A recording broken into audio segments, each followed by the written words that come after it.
Hi friends అందరికీ నా పేరు వచ్చేసి మధుకన్నా. ఈ వీడియోలో కొత్త వారికి వెస్టేజ్ ఐడి ఎలా క్రియేట్ చేయాలని పూర్తిగా వివరంగా చెప్పాను. వీడియోనైతే ఎక్కడ స్కిప్ చేయకుండా చూడండి, అట్లయితేనే మీకు అర్థమవుతుంది. ఫ్రెండ్స్ ఇక్కడ మనం చూసుకున్నట్టయితే వెస్టేజ్ పిఓఎస్ అనే యాప్ కనిపిస్తుంది కదా, ఈ యాప్ అయితే ప్రజెంట్ ప్లే స్టోర్లో అవైలబుల్గా లేదు. ఈ యాప్ లింక్ వచ్చేసి నేను డిస్క్రిప్షన్లో ఇస్తాను, అక్కడ నుంచి డౌన్లోడ్ చేసుకోండి. ముందుగా యాప్ డౌన్లోడ్ చేసుకున్న తర్వాత మనకి ఇలా ఓపెన్ అవుతుంది. ఓపెన్ అయిన తర్వాత మనకు ఇక్కడ డిస్ట్రిబ్యూటర్ ఐడి అండ్ పాస్వర్డ్ అని అడుగుతుంది. మీ డిస్ట్రిబ్యూటర్ ఐడి పాస్వర్డ్ ఇచ్చి లాగిన్ కొట్టండి. కొట్టిన తర్వాత ఇక్కడ orders, my orders, add distributors, DAF, KYC, logout అని ఉంది కదా, ఇక్కడ యాడ్ డిస్ట్రిబ్యూటర్ మీద క్లిక్ చేయండి కొత్త వాళ్ళకి ఐడి క్రియేట్ చేయాలంటే. ఫ్రెండ్స్ ఇక్కడ అప్లైన్ ఐడి అని ఉంది కదా, అప్లైన్ ఐడి ప్లేస్లో మీ ఐడిని ఎంటర్ చేయండి. ఫర్ ఎగ్జాంపుల్ ఇప్పుడు నా డౌన్లో వేరే వాళ్ళని యాడ్ చేయాలని అనుకుంటున్నాను, కొత్త వాళ్ళకి ఐడి క్రియేట్ చేయాలని అనుకుంటున్నాను. సో నా ఐడి ఇక్కడ ఎంటర్ చేస్తున్నాను. ఎంటర్ చేసి వ్యాలిడేట్ మీద క్లిక్ చేస్తే మీ నేమ్ అనేది వస్తుంది. తర్వాత ఇక్కడ సెలెక్ట్ కంట్రీ అని ఉంది కదా, కంట్రీ ఇండియా మీద సెలెక్ట్ చేసుకోండి. సెలెక్ట్ చేసుకున్న తర్వాత మొత్తం ఇన్ఫర్మేషన్ చదివి ఓకే మీద క్లిక్ చేయండి. ఫ్రెండ్స్ ఇక్కడ చూసుకున్నట్టయితే సెలెక్ట్ వన్ డౌన్లైన్ ఐడి ఉంది కదా, ఇక్కడ చాలా ఐడీస్ అయితే చూపిస్తూ ఉంటాయి కొత్త ఐడీలు. అదైనా చూస్ చేసుకోవచ్చు, లేదా చూజ్ యువర్ ఓన్ ఐడి ఉంది కదా కింద, దాని మీద క్లిక్ చేసినట్టయితే 8 డిజిట్స్ కొత్త ఐడిని కూడా మీరైతే క్రియేట్ చేసుకోవచ్చు. అలా క్రియేట్ చేసుకొని అక్కడ 8 డిజిట్స్ ఎంటర్ చేసి వ్యాలిడేట్ మీద క్లిక్ చేస్తే ఒకవేళ ఆల్రెడీ దాని మీద ఐడి లేకపోతే మీకు వస్తుందన్నమాట. లేదు అని అనుకుంటే నార్మల్గా ఇక్కడ ఇచ్చిన ఐడీలో ఏదన్నా ఒకటి సెలెక్ట్ చేసుకోండి. నెక్స్ట్ ఇక్కడ మనం చూసుకున్నట్టయితే టైటిల్ అని కనిపిస్తుంది కదా, ఈ టైటిల్ దగ్గర మిస్టరా మిస్సెసా మీరైతే అక్కడ ఎంటర్ చేయండి. ఎంటర్ చేసిన తర్వాత ఇక్కడ ఫస్ట్ నేమ్ అని కనిపిస్తుంది కదా, ఫస్ట్ నేమ్ ప్లేస్లో మీ సర్ నేమ్ ఎంటర్ చేయండి. లాస్ట్ నేమ్ ప్లేస్లో మీ నేమ్ ఎంటర్ చేయండి. ఈ డీటెయిల్స్ అన్ని మన డౌన్లో ఎవరైతే కొత్త వాళ్ళ క్రియేట్ చేస్తున్నామో వాళ్ళ డీటెయిల్స్ అయితే ఇక్కడ ఎంటర్ చేయాలి. తర్వాత ఇక్కడ డేట్ ఆఫ్ బర్త్ అని ఉంది కదా, డేట్ ఆఫ్ బర్త్ ప్లేస్లో డేట్ ఆఫ్ బర్త్ అయితే full date of birth enter చేయండి. నెక్స్ట్ ఇక్కడ మొబైల్ నెంబర్ అని కనిపిస్తుంది కదా, ఈ మొబైల్ నెంబర్ ప్లేస్లో 10 డిజిట్స్ మీ వ్యాలిడ్ మొబైల్ నెంబర్ని అయితే ఎంటర్ చేయండి. ఎంటర్ చేసిన తర్వాత ఇక్కడ పక్కన వెరిఫై అని కనిపిస్తుంది కదా, ఆ వెరిఫై మీద క్లిక్ చేయండి. క్లిక్ చేస్తే ఆ మొబైల్ నెంబర్కి ఓటీపీ వస్తుంది, ఆ ఓటీపీని అయితే ఎంటర్ చేయండి. ఎంటర్ చేసి వెరిఫై ఓటీపీ మీద క్లిక్ చేయండి. నెక్స్ట్ మీ మొబైల్ నెంబర్ అయితే వెరిఫై అయిపోతుంది. వెరిఫై అయిపోయిన తర్వాత కింద మనకు ఈమెయిల్ అడ్రస్ అని అడుగుతుంది. ఈమెయిల్ ఉంటే ఈమెయిల్, జీమెయిల్ ఉంటే జీమెయిల్ అడ్రస్ని అయితే అక్కడ ఎంటర్ చేయండి. చేసిన తర్వాత జెండర్ అడుగుతుంది, మీరు మేల్ అయితే మేల్, ఫీమేల్ అయితే ఫీమేల్ అక్కడ ఎంటర్ చేసేయండి. తర్వాత అక్కడ వచ్చేసి స్పోజ్ అని అడుగుతుంది, అంటే మీ నామినీ నేమ్ అయితే అక్కడ ఎంటర్ చేయాల్సి ఉంటుంది.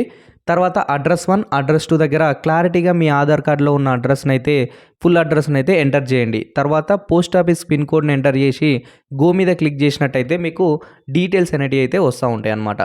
నెక్స్ట్ ఇక్కడ కింద చూసుకున్నట్టయితే have you any of your family members has been distributors of wastage in past or presently distributors of wastage.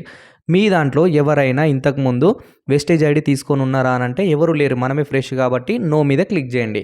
తర్వాత మొత్తం టర్మ్స్ అండ్ కండిషన్స్ మొత్తం క్లియర్గా పైనుంచి కిందకు ఒకసారి చెక్ చేసి కింద టిక్ మార్క్ అయితే ఇచ్చేసేయండి. ఇచ్చేసిన తర్వాత సేవ్ మీద క్లిక్ చేయండి. మీకు సేవ్ మీద ఎప్పుడైతే క్లిక్ చేస్తారో మీరు క్లిక్ చేసిన తర్వాత వెంటనే సేవ్ అయితే అయిపోతుంది. మీకు ఒక డిస్ట్రిబ్యూటర్ ఐడి అనేది కొత్త ఐడి అయితే సక్సెస్ఫుల్గా క్రియేట్ అయిపోతుంది. కొన్ని సందర్భాలలో మనం సేవ్ మీద క్లిక్ చేసినప్పుడు డూప్లికేట్ మొబైల్ నెంబర్ అని వస్తుంది. ఇది ఎందుకంటే ఆల్రెడీ మొబైల్ నెంబర్ యూజ్ చేస్తే మాత్రం కొత్త ఐడి రాదు. కొన్నిసార్లు సర్వర్ ప్రాబ్లంల వల్ల కూడా ఇలా అవుతుంది. మనకైతే అలాంటి ప్రాబ్లం లేకుండా డిస్ట్రిబ్యూటర్ ఐడి సక్సెస్ఫుల్గా రిజిస్ట్రేషన్ అయితే అయిపోయింది. నెక్స్ట్ వచ్చేసి కేవైసీ చేయాలన్నమాట.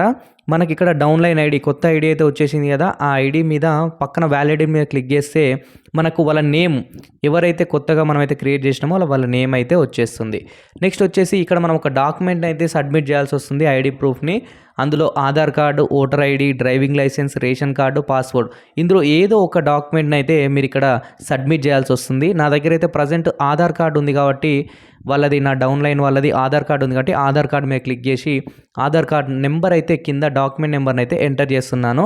ఆధార్ కార్డు అయితే ఆధార్ కార్డు, లేదా అదర్ డాక్యుమెంట్స్ ఏది తీసుకుంటే అదైతే నేను అక్కడ ఎంటర్ చేస్తున్నాను. ఎంటర్ చేసిన తర్వాత చూజ్ అన్ ఇమేజ్ మీద క్లిక్ చేసి మన ఆధార్ కార్డు కానీ మీరు ఏ డాక్యుమెంట్ అయితే తీసుకున్నారో ఆ డాక్యుమెంట్ని అయితే ఫ్రంట్ బ్యాక్ ఎంటర్ చేసి. లీడర్స్ మీరైతే పెద్ద ఆధార్ కార్డుని అయితే ఎప్పుడు అప్లోడ్ చేయొద్దు, ఓన్లీ స్మాల్ ఆధార్ కార్డుని అయితే అప్లోడ్ చేయాలి. ఎంటర్ చేసిన తర్వాత ఇక్కడ క్లిక్ చేసుకున్నట్టయితే సేవ్ మీద క్లిక్ చేస్తే మనకు వెంటనే KYC has been uploaded successful అని అయితే వచ్చేస్తుంది. సో ఫైనల్గా మనకి కొత్త డిస్ట్రిబ్యూటర్ ఐడి అనేది క్రియేట్ అయిపోయింది, అలాగే కేవైసీ కూడా సక్సెస్ఫుల్ అయిపోయింది అనమాట. ఓకే ఫ్రెండ్స్, కొన్ని సందర్భాలలో మన కేవైసీ అనేది రిజెక్ట్ అయిపోతుంది. మన డాక్యుమెంట్ సరిగ్గా సబ్మిట్ చేయకపోవడం వల్ల, అదర్ ప్రాబ్లమ్స్ వల్ల కేవైసీ రిజెక్ట్ అవుతుంది. అలా రిజెక్ట్ అయినప్పుడు మళ్ళీ మన కేవైసీ ఎలా యాడ్ చేయాలి అని అంటే మనకి ఇక్కడ కేవైసీ అనే కింద ఆప్షన్ ఉంది కదా, ఆ ఆప్షన్ మీద అయితే క్లిక్ చేయండి. క్లిక్ చేసిన తర్వాత మీరు డౌన్లైన్ ఐడి ఇంతకుముందు మీకు ఆల్రెడీ ఒక డిస్ట్రిబ్యూటర్ ఐడి అయితే వచ్చేసింది కదా, ఆ ఐడిని అయితే అక్కడ ఎంటర్ చేసి వ్యాలిడేట్ మీద క్లిక్ చేయండి. క్లిక్ చేసినప్పుడు మీకు అక్కడ మళ్ళీ అలా నేమ్ అయితే వస్తుందన్నమాట. నేమ్ వచ్చిన తర్వాత సేమ్ కింద మనం డాక్యుమెంట్ అనేది టైప్ అని ఉంది కదా, డాక్యుమెంట్ టైప్ దగ్గర ఇంతకుముందు మీరు ఒకవేళ ఆధార్ కార్డు సరిగా అప్లోడ్ చేయకపోయినా, లేకపోతే ఓటర్ ఐడి కార్డు కానీ ఏదైనా అదర్ ప్రూఫ్ ఉంటే అదర్ ప్రూఫ్స్ అయితే మళ్ళీ అక్కడ ఎంటర్ చేసి మనకు కింద డాక్యుమెంట్ టైప్ డాక్యుమెంట్ నెంబర్ అని అడుగుతుంది. ఆ డాక్యుమెంట్ నెంబర్ని ఎంటర్ చేసి చూస్ ఇమేజ్ దగ్గర క్లారిటీ ఇమేజ్ని అయితే స్కాన్ చేసి మీరు అక్కడ అప్లోడ్ చేయవలసి ఉంటుందన్నమాట. అలా అప్లోడ్ చేసినప్పుడు మనకు కేవైసీ అనేది మళ్ళీ సక్సెస్ఫుల్గా అని అయితే వస్తుంది. ఎవరైతే మళ్ళీ కేవైసీ రిజెక్ట్ అవుతుందో ఈ విధంగా అయితే కేవైసీ చేసుకోండి. సో థ్యాంక్ యూ ఫ్రెండ్స్, ఈ వీడియోలో ఇన్ఫర్మేషన్ అయితే మీకు యూస్ఫుల్ అవుతుంది అని నేను అనుకుంటున్నాను. ఈ వీడియోని కొత్త వాళ్ళకి అందరికీ షేర్ చేయండి. లైఫ్ లైన్లకి, డౌన్ లైన్లకి, డిస్ట్రిబ్యూటర్స్కి ప్రతి ఒక్కరికి ఈ వీడియో షేర్ చేయండి. షేర్ చేసి కొత్తగా ఐడి ఎలా వేయాలనేది వాళ్ళకు క్లారిటీ అనేది వస్తుంది. Thank you friends.